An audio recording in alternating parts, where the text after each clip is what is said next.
The content on this channel is for informational and educational purposes only. Please contact a professional when it comes to your financial needs. I can clearly remember as a 2013 even, and that's roughly about 12 years ago now. Wow. I was working at Best Buy, and people would literally camp out in front of the store. There would be people with recliners. They had pulled recliners in front of the store right after eating Thanksgiving dinner and sit there until midnight to take advantage of Black Friday deals. What has happened? We're going to get into that right here, right now on the Ujamaa Network. Let's go.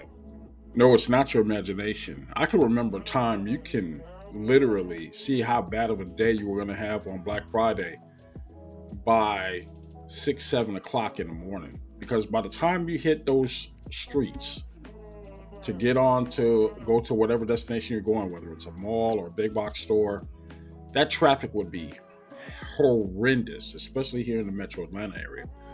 But what I found out today kind of gave me a little bit of pause. There are some factors going into why the retail stores are not doing as well as they were in the past. But before we put the nail in the coffin of retail stores, let's remember we still, despite all the problems in the economy with the tariffs and high prices and just the business of being alive in America right now with no job, with all the layoffs that's been happening, just economic uncertainty. Even despite all that, retail stores, walk in traffic actually grew like 1% over last year. It actually went up. But it's the online sales that have hit another record and increased to about $11 billion online this Black Friday, a 9% increase over last year, 2024. What does that say for the economy? Well, we're still holding on, hanging on by a thread. Obviously, it would have been a lot better if so many people hadn't lost their jobs, but that's beside the point. We can take those numbers into consideration, but what is happening on the consumer side. There is no traffic at these stores because there are no stores to go to. I can remember this one particular mall, Gwinnett Place. That's where everybody would go for their electronics. It's just north of Atlanta, about a half hour, 20 minutes tops. But in that traffic, yeah, you're looking at 45 minutes to an hour. Nobody's there because the mall itself is desolate. Now, there are still some malls hanging on in the area. Lenox is kind of a high end mall right in the middle of Atlanta. Phipps Plaza is the high end mall, which is right around the corner from the Lenox Mall. There's a perimeter mall off of Ashford Dunwoody, and that's one of my favorites because it has a nice little mix. It's not too big. All the stores are pretty much open. There are a couple of closings.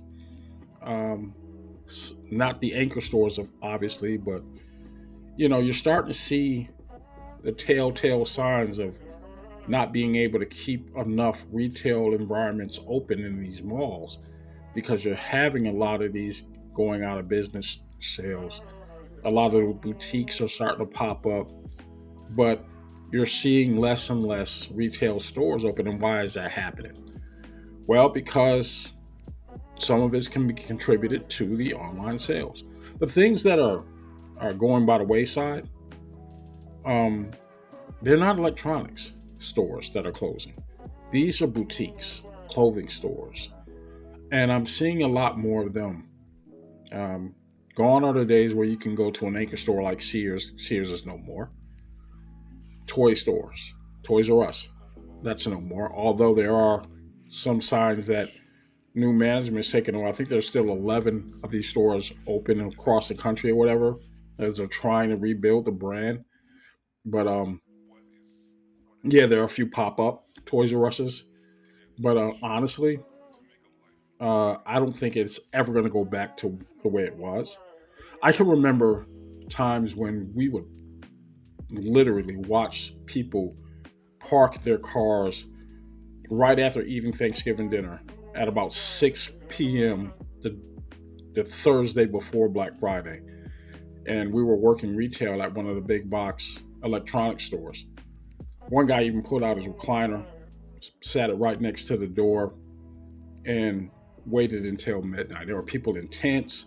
People would be waiting out in the rain if the weather was inclement just to get a couple of $100 off of a TV or a blockbuster door prize. None of that's happening this year. None of that's happening this year. And I can actually say that, I mean, to me, I don't think you could sustain it. There was a time when, prior to COVID, that you can walk into a Walmart store anytime in the day or night, 2, 3 o'clock in the morning. Stores open. Those stores aren't open anymore. Target is going through what it's gone through. I personally haven't been in a Target since before the boycott. And I see no reason to change. And not just because of any politics, mind you. Why go to a store when I can get the same product online for much less and have it delivered? Just a no brainer. Attitudes are changing. And I think that's what we need to take into consideration here. Um, like I said, the traffic, this non existent. Even if you wanted to go shopping, where are you going? Honestly, I could have done, I do without it. I just don't need to be out there. And it's starting to show. Now, I do miss seeing all the colors and the, displays. Puts you in a kind of a mood. I think that's going to be missing this year. What do you think? Is it a good thing or a bad thing that shopping just ain't shopping anymore? Let me know what you think in the comments.